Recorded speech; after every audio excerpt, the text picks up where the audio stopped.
2026 நிச்சயமாக கிறிஸ்துவ மக்கள் முழுவதுமாக திமுகவுக்கு வாக்களிக்க மாட்டார்கள். இதற்கு பல உதாரணங்களை நான் இன்னும் சொல்லிக்கொண்டே போகலாம். இந்த உதாரணத்துக்கெல்லாம் பதில் யாரிடத்திலுமே இல்லை. யாரும் இதற்கு பதில் சொல்லவே முடியாது. இவர்கள் தேர்தல் வாக்குறுதி 500க்கு மேற்பட்ட தேர்தல் வாக்குறுதி கொடுத்தார்களே, அதில் 492வது தேர்தல் வாக்குறுதி என்ன தெரியுமா? திமுக ஆட்சி அமைந்தவுடனே அவரவருடைய பட்டா இடங்களிலே தேவாலயங்கள் கட்டுவதற்கு அனுமதி கொடுக்கப்படும் என்றதான ஒரு தேர்தல் வாக்குறுதி அளித்தார்கள். இன்றைக்கு வரைக்கும் தேர்தல் வாக்குறுதி நிறைவேற்றப்படவில்லை. அடிக்கடி நம்முடைய புரட்சி தமிழர் அவர்கள் சொல்லுவார்கள், தேர்தல் வாக்குறுதி என்னாச்சு, எங்களுடைய தேர்தல் வாக்குறுதி 492 என்னாச்சு, இதுவரைக்கும் எங்களுடைய பட்டா இடங்களிலே தேவாலயங்கள் கட்ட முடியவில்லையே, மாவட்ட ஆட்சியருடைய அனுமதி வேண்டும் என்று சொல்லுகிறீர்கள். மாவட்ட ஆட்சியரிடத்தில் போனால் மாவட்ட ஆட்சியர் அனுமதி கொடுக்கவில்லை. கடந்த ஆட்சியிலே உள்ளாட்சித்துறை அமைச்சராக இருந்த அண்ணன் வேலுமணி அவர்கள் கோயம்புத்தூர்ல ஒரே நாள்ல 11 திருச்சபைகள் பூட்டப்பட்டது. நீலாம்பூர்ல, கருமத்தம்பட்டியில, அங்கு இருக்கிற பல இடங்களிலே. அன்றைக்கு நான் அந்த மாவட்டத்திற்கு சென்றேன். அந்த மாவட்டத்தினுடைய எல்லா இடத்திலும் கள ஆய்வு செய்து உடனடியாக அன்றைக்கு இருந்த அமைச்சரை தொடர்பு கொண்டேன். அவர் ஒரே தொலைபேசியிலே அனைத்து பூட்டப்பட்ட சபைகளும் திறக்க உதவி செய்தார். ஆனால் இன்றைக்கு என்னால் ஆணித்தரமாய் சொல்ல முடியும், இதே ஈரோடு மாவட்டத்தில் பவானி சாகர்ல பட்டா இடத்துல நடந்து கொண்டிருக்கிற ஒரு தேவாலயம் 4.5 வருஷமாய் பூட்டப்பட்டிருக்கிறது. அந்த மாவட்டத்தினுடைய அமைச்சராக இருக்கிற மூத்த அமைச்சர் ஐயா முத்துசாமி அவர்களிடத்தில் பலமுறை சென்றார்கள். இதுவரைக்கும் அவருடைய தொகுதியில், அவருடைய மாவட்டத்தில் இருக்கிற தேவாலயத்தை அவரால் திறக்க முடியவில்லை. கன்னியாகுமரி மாவட்டத்தில் பல சபைகள் பூட்டப்பட்டிருக்கிறது. திராவிட மாடல் சிறுபான்மைக்கு பாதுகாப்பு என்றால் எங்களுடைய மத உரிமையை, எங்களுடைய வழிபாட்டு உரிமையை நீங்கள் உறுதி செய்ய வேண்டும் அல்லவா? ஏன் எங்களை நசுக்குகிறீர்கள்? ஏன் எங்களை ஒடுக்குகிறீர்கள்? எங்களுக்கு கொடுக்கப்பட்ட வாக்குறுதி என்னானது? கன்னியாகுமரி மாவட்டத்தில் எத்தனை தேவாலயங்கள் பூட்டப்பட்டிருக்கிறது. இதே கன்னியாகுமரி மாவட்டத்தில் அமைச்சராக இருக்கிற பால்வளத்துறை அமைச்சர் மனோ தங்கராஜ் அண்ணன் அவர்களிடத்தில் பலமுறை சென்று அவருடைய தொகுதிக்கு உட்பட்டதான, அவருடைய தொகுதியிலே இருக்கிற ஒரு சபையை திறக்க முடியல. பட்டா இடத்துல இருக்கிற ஒரு சர்ச், பட்டா இடம் இருக்கிறது, ஃபயர் சர்வீஸ் இருக்கிறது, சானிட்டரி இருக்கிறது, எல்லாம் அப்ரூவல் வாங்கி வைத்திருக்கிறார்கள், சவுண்ட் ப்ரூஃப் இருக்கிறது, எல்லாம் கவர்மெண்ட் நாம்ஸ் எல்லாமே இருக்கிறது. அமைச்சர் சொன்னால் கலெக்டர் கேட்பதில்லை, அமைச்சர் சொன்னால் தாசில்தார் கேட்பதில்லை, அமைச்சர் சொன்னால் இன்ஸ்பெக்டர் கேட்பதில்லை, அமைச்சர் சொன்னால் விஓ கேட்பதில்லை. அப்ப பவர் எங்க இருக்கு? ஒரு அமைச்சருடைய புரோட்டோகால் என்ன? ஒரு அமைச்சருடைய பவர் என்ன?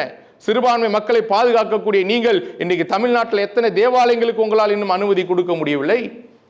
எப்படி நீங்கள் சிறுபான்மை மக்களுக்கு பாதுகாப்பு என்று சொல்கிறீர்கள்?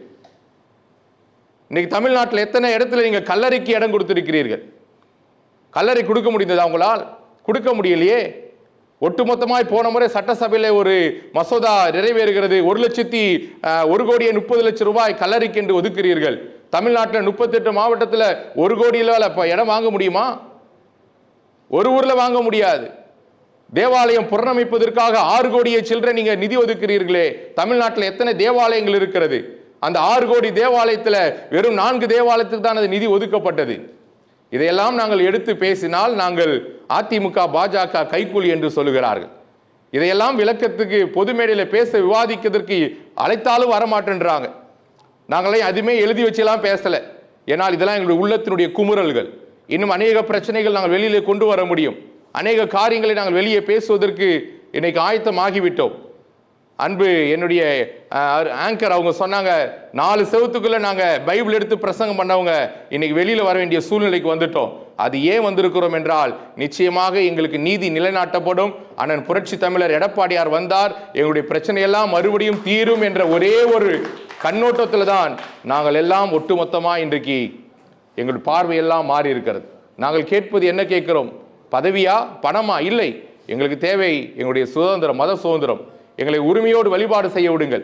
எங்களுக்கு தேவையான சில சுதந்திர அடிப்படை உரிமைகளை எங்களுக்கு செய்து தாருங்கள் என்று தான் நாங்கள் கேட்கிறோம். என்ன தேர்தல் வாக்குறுதியை நிறைவேற்றினீர்கள்? எது சமூக நீதி? யோசித்து பாருங்கள். இன்றைக்கு மிக மிக வருத்தமான ஒரு சூழ்நிலை. இன்றைக்கு எந்த அமைச்சருக்கும் எந்த பவருமே கிடையாது. ஒரு குடும்பத்துக்குள்ள ஒரு பவரை வச்சுக்கிட்டு எல்லா அமைச்சரும் கூனி குறுகி எந்த அமைச்சர் சொன்னாலும் ஒரு வார்த்தை கேட்கறதுக்கு ஒரு தாசில்தார், இன்ஸ்பெக்டர் கூட ரெடியா இல்லைங்க. அப்படிப்பட்ட ஒரு அவல நிலைமை தான் தமிழ்நாட்டில் நடந்து கொண்டிருக்கிறது. அப்படிப்பட்ட நிலைமை இருக்குமானால் மக்களுக்கு எங்கே போவார்கள்?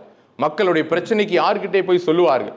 இன்றைக்கு நம்பி நம்பி வந்தோமே, சிறுபான்மைக்கு நாங்கள் தான் என்று சொல்லி, நாங்கள் நிச்சயம் உறுதுணையாக இருப்போம் என்று சொல்லி பொய்யான தேர்தல் வாக்குறுதிகளை கொடுத்து எங்களுடைய ஓட்டுகள் எல்லாம் இன்றைக்கு நயவஞ்சகமாக நீங்கள் வாங்கி கொண்டு இந்த 4.5 வருஷத்துல எங்களுக்கு ஒண்ணுமே செய்யாமல் அடுத்த முறை நாங்கள் வந்தால் செய்வோம் என்று சொல்லி மீண்டும் ஒரு பொய்யான தேர்தல் வாக்குறுதியை கொடுத்து அப்படி ஏமாறுவதற்கு கிறிஸ்துவர்கள் தமிழ்நாட்டில் ஆயத்தமா இல்லை என்பதை ஆணித்தரமாக நான் பதிவு செய்து கொண்டு எனக்கு கொடுத்த வாய்ப்புக்கு நன்றி கூறி விடைபெறுகிறேன். நன்றி, வணக்கம்.